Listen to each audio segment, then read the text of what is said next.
when I got into comedy at 27, I had a turnback moment, man. It was the day I was gonna quit. Because I had enough, man. I was living in this car for 3 years, man. I ain't got no money. And I was gonna call my mom and dad and ask them, could I come home and just stay in the attic for about 4 months till I find a job. My father told me, you can't come back home. Once you leave my daddy's house, you got to figure it out. So I knew it was gonna be hard, but they had put an answer machine in the attic for me. You know, back in the day, you had an answer machine, you could call it, punch a code in, and you could hear your messages. And so I was bathing in a hotel in Pensacola, Florida. And the way I used to bathe was, I used to go to hotels that had those bathroom doors that went floor to ceiling. I would go to real fancy, like Ritz-Carltons and stuff like that, because they had linen towels wrapped up in a basket. And I would take a bunch of them and run hot water on them, and I'd take them in the stall and shut the door, and I'd take my bag and I'd soap up.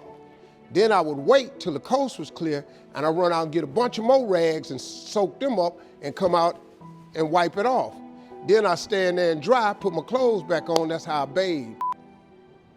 So I got ready to hang up, and I heard, boop, you have another message. And I punched in the code, and the message said, Steve Harvey, this is Tom Sobel from the Comedy Caravan.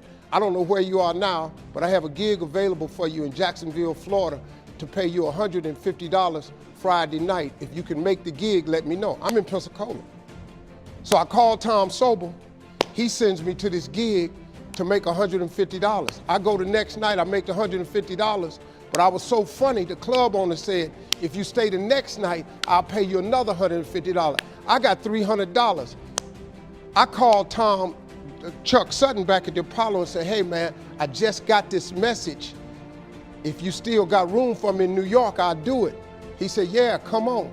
So I went to Eastern Airlines, bought a round trip ticket for $99 from Jacksonville, Florida to New York, performed on Showtime at the Apollo, wrote the joke that made me famous. Mike Tyson hit this fighter, Mitch Green, in the eye, and his eye started talking. And I wrote that on the way to New York. Got a standing ovation on the Apollo. I have been on television ever since that night right there. That was